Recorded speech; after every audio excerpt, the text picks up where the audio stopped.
"Son, don't do this," said the elderly women as their grandson left them sitting in the wet dirt, but the rancher decided to act. "Comment telling me what you thought of this story, giving it a score from 0 to 10, and let me know which city you're watching from. I really want to know if you liked my story and get to know you better, so please subscribe to my channel to support my work. I'm counting on your help." The sun beat down mercilessly on the rich Texas soil that sweltering March afternoon when desperate screams cut through the air like sharp razors. Mason Drummond, 35, pulled on the reins of his white horse upon hearing the sounds that chilled his blood. He was returning from his rural property when he came across a scene he never imagined he would witness. In the vacant lot near the creek that divided the town, two elderly women were kneeling in shallow graves dug into the damp earth, while a young man held a shovel with trembling hands. "Please, Brandon, don't do this to us," pleaded Margaret Spencer, 67, her tears mixing with the sweat that ran down her wrinkled face. Beside her, her sister Clara, 65, held her sister's hands tightly, both trembling with fear and exhaustion. The 28-year-old man threatening them was Brandon Spencer, Margaret's grandson, and his red eyes revealed sleepless hours and a desperation bordering on madness. "You don't understand," Brandon shouted, his voice breaking. "I need this money. They're going to find me, and when that happens—" He couldn't finish the sentence, his whole body shaking as he gripped the shovel handle so tightly his knuckles turned white. Mason dismounted his horse without a sound, approaching slowly from the side of the lot. His heart pounded in his chest as he tried to process the situation. In his 35 years of life, he had seen many difficult things on the ranch and in town, but nothing that compared to this. The two ladies looked exhausted and terrified, their simple dresses stained with dirt, and there was something in the way they held each other that spoke of a deep, sisterly love, made even more touching by the desperate situation. "Brandon," Mason said, making himself known for the first time. The young man turned abruptly, the shovel raised like a weapon, his eyes wild like someone who had lost all reason. "Who are you? Get out of here! This is none of your business!" Brandon yelled, but Mason could see the relief mixed with panic in his eyes. Part of him wanted someone to stop him from continuing this madness. "I'm Mason Drummond," he replied, keeping his voice calm and his hands visible. "And these ladies need help. Let's talk about this calmly." Margaret looked up at Mason, and for the first time in hours, a glimmer of hope crossed her face. There was something about this tall man, with his dark hair and kind eyes, that gave her a sense of security she hadn't felt in a long time. He was dressed like a hard-working rancher, with a cotton shirt and worn-out boots, but he carried a natural dignity that made her think of her late husband. "He found out about the inheritance," Margaret whispered to Mason, taking advantage of a moment when Brandon wiped the sweat from his face with the back of his hand. "Grandpa Walter left some land in Blackwater County that nobody knew was worth so much. Brandon found the old papers in the attic and now he wants you to sign the transfer," Mason completed, beginning to understand the situation. Brandon had stepped back a few paces, muttering incomprehensibly to himself, clearly fighting some kind of nervous breakdown. Clara, who had remained silent until then, found the courage to speak. "He's not a bad person, sir. Brandon was always a good boy, but after he got into those online games, he changed completely. He became obsessed, spending entire days in front of the computer." The rancher watched Brandon with renewed attention. The young man was too thin, with deep dark circles under his eyes and wrinkled clothes from not taking care of himself for weeks. His hands trembled constantly, and he alternated between moments of explosive rage and periods of worrying apathy. Mason recognized the signs. He had seen farmhands develop addictions to alcohol or gambling, but he had never witnessed such an extreme situation. "Brandon," Mason called, taking a careful step toward the young man, "why don't you let them get up from the ground? We can go to my ranch and talk about a solution." "Solution?" Brandon laughed bitterly. There is no solution. I owe more than $50,000 to people who don't mess around. They gave me until tonight to get the money, or else. He couldn't finish, but the terror in his eyes said it all. It was then that Margaret did something that surprised everyone. Slowly, she rose from the shallow grave, ignoring Brandon's weak protests, and walked to her grandson. Her trembling legs could barely support her, but there was a maternal determination in her movements that deeply touched Mason's heart.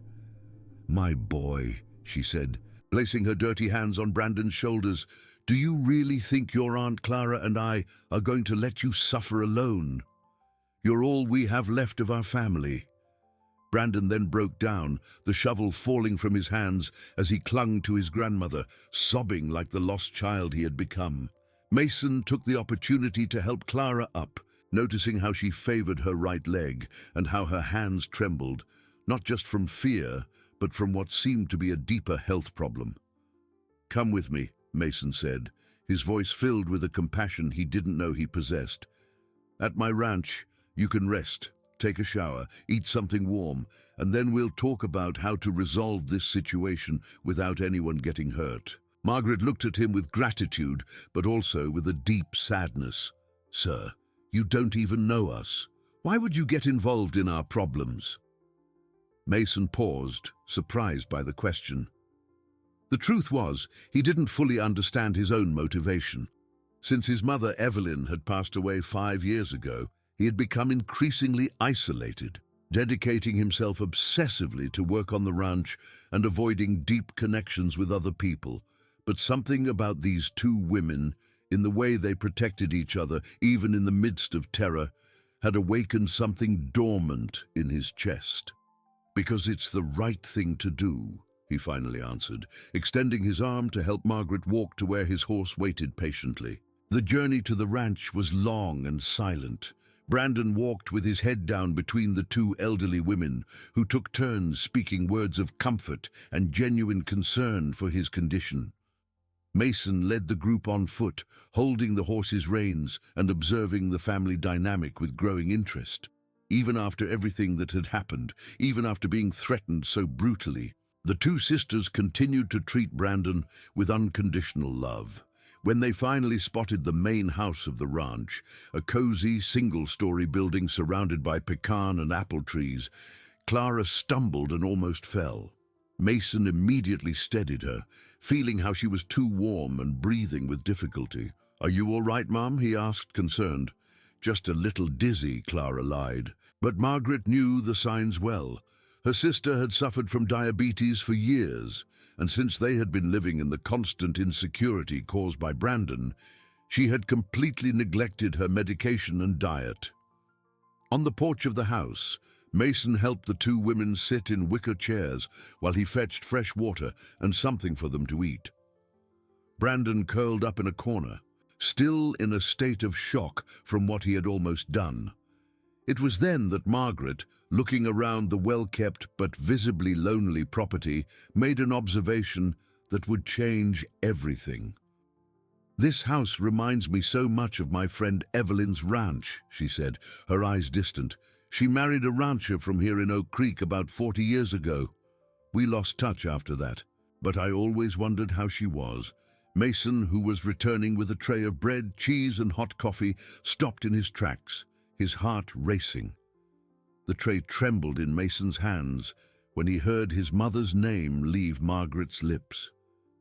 For a moment, the world seemed to stop around him, and only the sound of the wind in the leaves of the pecan trees broke the heavy silence that settled on the porch. Evelyn Drummond had passed away when he was 30, taking with her not only her loving presence, but also all the secrets about her youthful friendships that he had never questioned. "You said." "Evelyn?" Mason asked, placing the tray with excessive care on the wooden table, as if he were handling something extremely fragile. Margaret looked up, immediately noticing the change in the rancher's expression. Something in his face had become vulnerable, almost childlike, and she recognized the unmistakable mark of someone still grieving an important loss. Yes, Evelyn Carter was her maiden name, Margaret replied slowly, studying Mason's reactions. We were friends since childhood here in Oak Creek, until she married a man from the area and moved to a ranch. We never managed to see each other again, but I always thought of her fondly. Mason's heart beat so fast he feared everyone could hear it. His mother had been born in Oak Creek. He had always known that, but she rarely spoke of her life before marriage. She said she preferred to live in the present rather than dwell on the past, and he had respected that choice without question. Now, facing this woman who could have been one of his mother's best friends, he felt as if he were about to discover a lost part of himself. Evelyn Drummond was my mother, he said finally, his voice hoarse with emotion. She passed away 5 years ago. The silence that followed was filled with a shared melancholy. Margaret brought her hands to her chest, her eyes filling with tears for the loss of a dear friend she didn't even know she was mourning. Clara, even in her weakened state, reached out to touch Mason's arm in an instinctive gesture of comfort. "My God," Margaret whispered. "Evelyn. My dear Evelyn. I always imagined what it would be like to see her again someday, but I never thought." She couldn't finish, her words lost in silent sobs. Brandon, who had remained listless in the corner of the porch, raised his head for the first time since they arrived at the ranch. There was something in the scene unfolding before him, the unexpected connection between his savior and his grandmother, that penetrated the fog of despair, clouding his mind. "Grandma always talked about a friend named Evelyn," he said, his voice weak, but filled with a lucidity he hadn't shown in weeks. "She said they were like sisters when they were young. She told stories of the two of you running through the cornfields, stealing apples from the neighbors' trees." Mason felt a sad smile touch his lips. "My mother loved apples. She planted these trees as soon as she arrived at the ranch, said they reminded her of her childhood." He paused, looking at the leafy trees that shaded the porch. "She never told me about stealing fruit with a friend named Margaret. She was always discreet." Margaret laughed through her tears. "Even when we were children, Evelyn kept secrets as if they were treasures. But she had the most generous heart I've ever known. Once, when my father got sick and we had no money for medicine, she sold a gold brooch she had received from her grandmother to help me." This revelation hit Mason like a punch to the gut. His mother had mentioned that brooch a few times, saying it had been lost during a move. To discover that she had sold a family heirloom to help a friend in need revealed a facet of her personality he had never known. How many other stories of silent generosity had his mother taken with her? "She told me about that brooch," Mason said, his voice choked with emotion. "She said she had lost it during the move to the ranch." "Typical of Evelyn," Margaret murmured. "She preferred that I think she had helped me at no cost to herself. She never wanted me to feel indebted." Clara, who had been watching the conversation with growing difficulty concentrating, suddenly turned pale and began to sweat coldly. Her breathing became irregular, and she gripped the arms of the chair tightly. "Clara!" Margaret exclaimed, immediately realizing something was wrong with her sister. "What's happening?" Mason recognized the signs immediately. He had witnessed similar crises in farmhands who suffered from diabetes. Without hesitation, he knelt beside Clara, holding her wrist and feeling the rapid, irregular pulse. "When was the last time you had something sweet to eat, or took your diabetes medication?"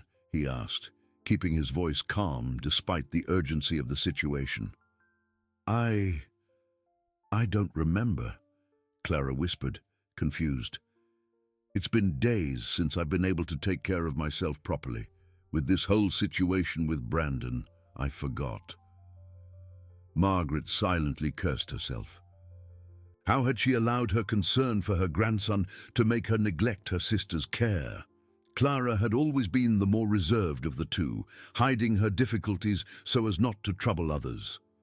"Brandon," Mason called, his voice carrying a natural authority that cut through the young man's apathy. "Go to the kitchen and bring sugar, honey. Anything sweet you can find. Quick." The tone of command awakened something in Brandon that had been dormant for months. For the first time since his life had fallen apart, he had a clear and important task to accomplish. He ran into the house, feeling strangely grateful to finally be able to help instead of just causing trouble. While they waited, Mason took Clara's hand in his, noticing how cold and shaky it was.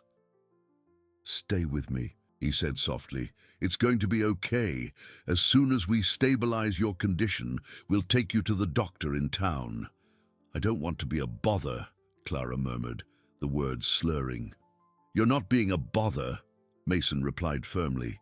"You're letting me repay some of the kindness your friend Evelyn always showed to others." Margaret watched the scene with a heavy heart. There was something in the way Mason cared for Clara that was deeply familiar. It was the same instinctive kindness, the same ability to put others' needs before his own that she had so admired in Evelyn years ago. Brandon returned running with a jar of honey and some sweet crackers. His hands still trembled, but there was a determination in his movements that had been absent for weeks. He helped Mason give small spoonfuls of honey to Clara, watching anxiously as the color gradually returned to his aunt's face. "Better now?" Mason asked after a few minutes, when Clara's breathing had normalized. "Much better," she replied, though she still felt weak. "Thank you. You are all very kind. Now we need to take her to Dr. Evans in town," Mason said, already standing up to get the keys to his truck, "and then we'll talk about how to resolve Brandon's situation without anyone else getting hurt." It was during the drive to town that Margaret began to realize the extent of the loneliness that surrounded Mason. The ranch was well kept, but visibly inhabited by a single person. The house was clean, but had that impersonal quality of places where there isn't frequent laughter or casual conversation. In the back seat of the truck, holding her sister's hand, she watched the rancher's focused profile and recognized the same quiet melancholy she had seen in Evelyn's eyes during their last meetings before the wedding. "Mason," she said softly, "have you lived alone on the ranch for a long time?" "Since Mom passed," he replied, keeping his eyes on the dusty road. "I never managed to start a family of my own. It seems I inherited her difficulty in talking about feelings." Brandon, sitting next to the two elderly women, listened to this confession with growing interest. There was something in the vulnerability Mason showed that made him feel less isolated in his own suffering. "My grandmother always said that the best men are those who carry their pain in silence," Brandon said unexpectedly. "But maybe carrying it alone isn't always the best option." Margaret looked at her grandson with surprise.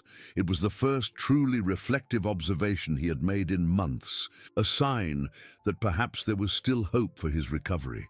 When they arrived at Dr. Evans's office, a man with grey hair and a kind manner who had known Mason since childhood, the consultation revealed that Clara was in a more serious condition than anyone had imagined. Her diabetes was severely uncontrolled, and she had developed worrying signs of kidney complications. "She needs constant care for the next few days," the doctor explained to the group gathered in his office. "Regular medication, a controlled diet, frequent monitoring of her sugar levels. It's a serious situation, but reversible if treated properly." Mason didn't hesitate for a moment. "They'll stay at the ranch with me until the situation normalizes," he said, surprising himself with the determination in his voice. "I have plenty of space, and I can take good care of them." "But sir," Margaret protested, "we barely know each other. Why would you do this for us?" Mason looked at her, then at Clara resting on the examination table, and finally at Brandon, who was watching everything with a mixture of gratitude and confusion. The answer came from a deep place in his heart, a place that had been closed since his mother's passing. "Because you were important to my mother," he said, "and because maybe I need you as much as you need me." The first few days of the two sisters at Mason's ranch revealed a family dynamic the rancher had never experienced. Margaret had naturally taken on the role of organizing the house, preparing homemade meals that filled the rooms with aromas Mason hadn't smelled since childhood. Clara, strictly following her medical treatment, showed encouraging signs of recovery, though she remained fragile and needed constant care. Brandon, for his part, seemed to be fighting an internal battle between the relief of being in a safe environment and the growing anxiety over the debts that continued to pile up. At night, Mason would hear him pacing on the porch, muttering to himself and obsessively checking his phone, even though he knew he didn't have the courage to answer the creditor's calls. It was on the fourth morning, while Mason was helping Margaret hang clothes on the line, that she decided to tell him about the disturbing discoveries that had led Brandon to despair. "There are things you need to know about what happened before you found us," she said, her experienced hands folding a sheet with precise movements. "Brandon isn't a criminal, Mason. He's a lost boy who made terrible decisions." Mason stopped hanging the shirts and turned to her, noticing the deep pain that marked her face. "Tell me everything," he said softly.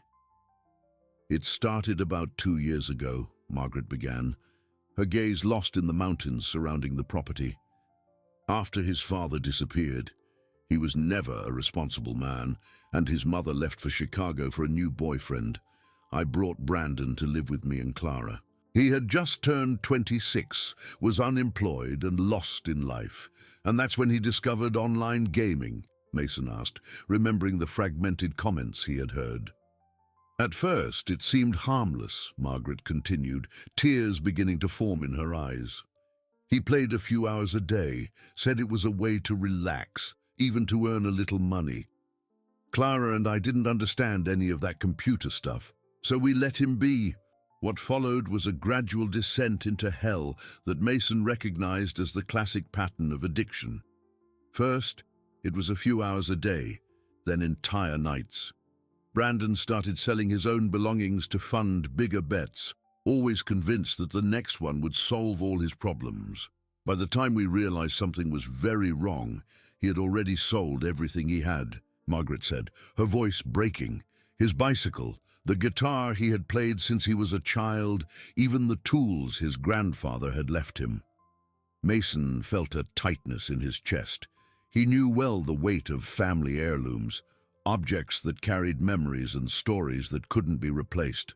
To think that Brandon had reached the point of getting rid of these family treasures because of his addiction revealed the depth of his desperation. "Was that when he found Grandpa Walter's papers?" Mason asked. "Ah, that's a complicated story," Margaret sighed. "Grandpa Walter was my father-in-law, a man who always kept secrets. When he died 10 years ago, he left some old papers that nobody could really understand. They talked about some land in Blackwater County, but we thought they were worthless documents. The revelation came when Brandon, desperate and rummaging through every corner of the house for something to sell, found the documents hidden in a shoebox in the attic. He took them to an acquaintance who understood county records and discovered that the mentioned lands were worth much more than anyone had imagined. Almost $300,000, Margaret said, the amount sounding almost unreal in her simple voice. Money that Clara and I didn't even know existed, but there was a problem. The papers were in Grandpa Walter's name. And to make the legal transfer would require a complicated process that would take months. That's when the situation became dangerous. Brandon had incurred huge debts with local loan sharks, people who had no patience for lengthy legal processes. They wanted the money immediately, and Brandon, in his desperation, began to consider increasingly extreme options. He came to us asking to forge the documents, Margaret continued, her hands trembling as she held a shirt. He wanted us to sign papers saying we were direct heirs, to speed up the sale. When I refused, he completely lost control. Mason clenched his fists, imagining the terror the two elderly women had faced. How long did this go on? 3 weeks, Margaret replied. 3 weeks of threats, of emotional blackmail, of constant fear. He said that if we didn't help him, those men would come after me and Clara too. He said they already knew where we lived. The confession that followed chilled Mason's blood. Brandon hadn't just threatened the two elderly women. He had actually forged some signatures and tried to sell antique jewelry that had been in the family for generations. Among them was Margaret's great-grandfather's class ring, a unique piece with immeasurable sentimental value. He sold it to a dealer in Dallas, she said, the tears now flowing freely. When I found out, I went there to try to get it back. But the man had already resold it to a collector in Chicago. He said he couldn't do anything without proof that the ring had been stolen.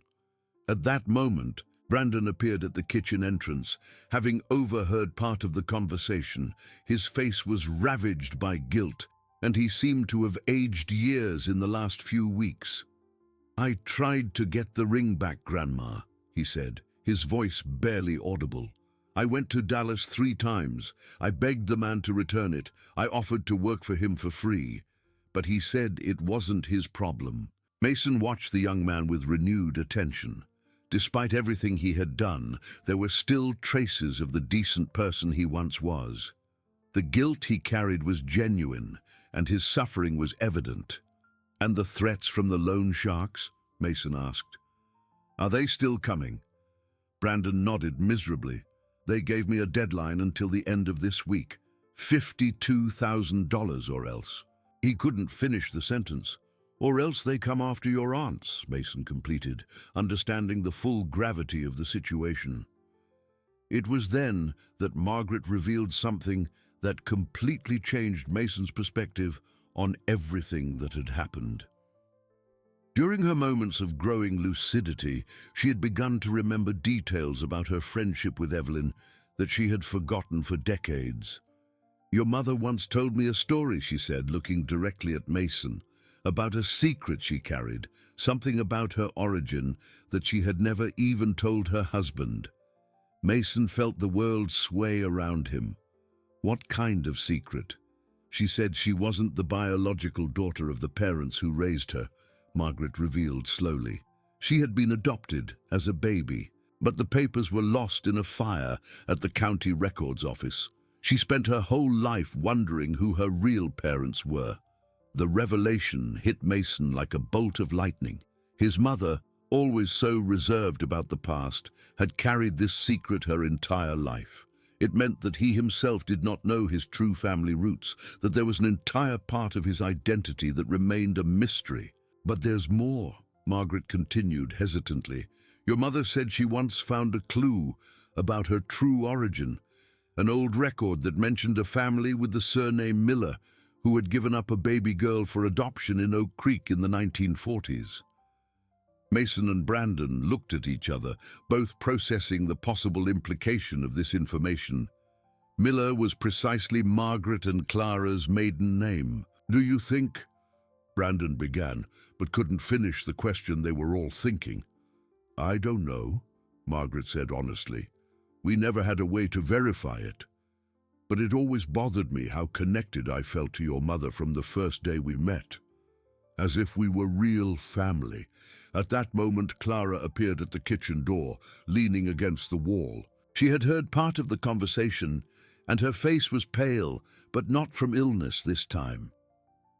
"Margaret," she said, her voice trembling, "do you remember the story Grandma Benedita always told about the cousin who had to give up a baby for adoption because the child's father was married?" The silence that followed was deafening. Margaret brought her hands to her chest, her eyes widening as pieces of a family puzzle began to fit together in her mind. "Cousin Josephine," she whispered. "Cousin Josephine, who disappeared from home in the 1940s and was never seen again. Grandma always said she had given birth in secret and given the child to a family in Oak Creek." Mason sat down heavily in a chair, trying to process the possibility that these two women he had saved by chance could be connected to him by blood ties that went back generations. If it were true, It would mean that his intervention in that vacant lot had not been a coincidence, but a predestined family reunion. "We need to find out the truth," he said finally, his voice filled with a determination that surprised everyone. "About our family, about the stolen ring, about Brandon's debts. It's all connected, and we're going to solve this together." Brandon looked at him with a mixture of hope and disbelief.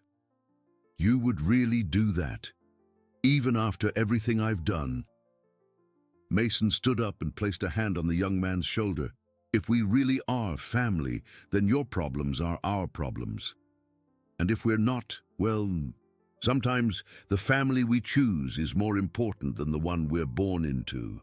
That night, as the four of them gathered in the living room to plan their next steps, none of them imagined that the day's revelations were just the beginning of even deeper and more disturbing discoveries to come. The week that followed brought a series of discoveries that completely transformed the lives of everyone involved. Mason had decided to use his resources to investigate both the family origins and to resolve Brandon's desperate situation. But what he discovered surpassed his wildest expectations. The first clue came when he visited the oldest records office in Oak Creek, where a retired employee named Mrs. Gable vaguely remembered stories about irregular adoptions in the 1940s. According to her, many families in the region had lost documents in a fire that destroyed part of the municipal archives in 1962, but some parallel records had survived in local churches. It was at Trinity Chapel that Mason found the first concrete record. The baptismal book from 1943 mentioned a child baptized as Evelyn Miller, daughter of parents unknown, who had been entrusted to the care of a local family a few months later. The coincidence of the names and dates was impossible to ignore. When he returned to the ranch with this information, he found Margaret in a state of great agitation. During his absence, she had received an unexpected visit that would change everything. Josephine Miller, now 89, had appeared at the ranch door. "Mason," Margaret said, her hands trembling with emotion, "I want you to meet our Aunt Josephine. She came from Abilene as soon as she heard, through acquaintances, that Clara and I were here." The elderly woman sitting on the porch was frail but had lively, intelligent eyes. When she saw Mason approach, she studied him with intense attention, as if she were looking for something specific in his features. "You have her eyes," Josephine said softly. "The same green eyes my daughter had, and the same steady posture as her father." The world seemed to stop around Mason. "Your daughter?" "Evelyn was my daughter," Josephine confirmed, tears running freely down her wrinkled face. "The daughter I had to give up because I couldn't raise her alone. Her father was a married man, respected in town, and I was just a 17-year-old girl with no family to support me. The revelation that Margaret and Clara were his great-aunts and that Brandon was effectively his distant cousin hit Mason with overwhelming emotional force. His whole life of loneliness, the entire feeling of not belonging anywhere, suddenly made sense. He had grown up an emotional orphan without knowing he had an extended family that had also been searching for him for decades. "I spent my whole life trying to find her," Josephine continued. "But the adoption papers were lost and no one could give me any information. I only found out she had married a rancher from Oak Creek when an acquaintance told me many years ago. I tried to look, but I never had the resources for a proper investigation." Brandon, who had watched the whole scene in silence, suddenly stood up and ran into the house. Everyone was worried, thinking he was having another episode of despair. But he returned minutes later carrying an old wooden box. "Grandma Margaret," he said, his voice choked with emotion, "remember this box that was in my mum's room? I never had the courage to open it after she left, but now." Inside the box were old photographs, yellowed letters, and to everyone's surprise, a birth certificate that had belonged to Brandon's mother. But what truly shocked everyone was a letter written by Evelyn herself, addressed to any member of the Miller family who might one day read it. Mason read the letter aloud, his voice breaking with each word. If anyone from the Miller family is reading this, I want you to know that I have always carried you in my heart. Even without knowing you, I always felt I had a family somewhere, people who might care about me as I cared about you. I leave this letter in the hope that if anything happens to me, my son Mason can find you and discover that he was never truly alone in the world. He is a good man, with a heart too big for his own good, and I know you would love him as I love him. The silence that followed was filled with an emotion so intense it seemed palpable. Josephine extended her trembling hands to Mason, and for the first time in his adult life, he allowed himself to cry openly. "My dear girl always knew," Josephine whispered. Somehow she always knew she had family waiting for her. But the surprises were not over. As they examined the contents of the box, Clara found something that once again changed the course of the entire situation. An old document that mentioned the lands in Blackwater County that had caused all the trouble with Brandon. "Look at this," she said, pointing to a specific paragraph. The lands didn't just belong to Grandpa Walter. They had been purchased in partnership with a man named Julian Miller in 1965. Josephine leaned over to examine the document, her eyes widening in surprise. "Julian Miller was my older brother. He disappeared from the family in the 1960s after a disagreement with my father. We never heard from him again." The discovery that the valuable lands were in fact a legitimate family inheritance completely changed the dynamic of the situation. Not only did Brandon have a legal right to a part of the property, but Mason, as the direct descendant of the Miller family, was also a legitimate heir. "This means we can settle Brandon's debts legally," Mason said, barely able to believe the turn of fate, "and still have money left over to rebuild everyone's lives." Brandon looked at him with a mixture of gratitude and disbelief. You would really do that, even after everything?" "Brandon," Mason said, placing a hand on his cousin's shoulder, "family doesn't abandon family, and you are my family now." The resolution of the legal problems took another 2 weeks, during which Mason's ranch was transformed into a true family home. Josephine decided to move in permanently, bringing with her decades of family stories that filled the gaps in Mason's identity. Margaret and Clara also stayed, discovering that Mason's loneliness was as deep as their own. The family ring was recovered through a legal process funded by the sale of part of the Blackwater County lands. The Dallas dealer, confronted with the documentation proving the ring's origin, cooperated in tracing it to the collector in Chicago, who agreed to return it upon financial compensation. Brandon, free from the debts and despair that had consumed him, began treatment for his gambling addiction at a specialized clinic in Dallas. Mason had insisted on paying for the treatment, seeing him not just as a cousin, but as the younger brother he never had.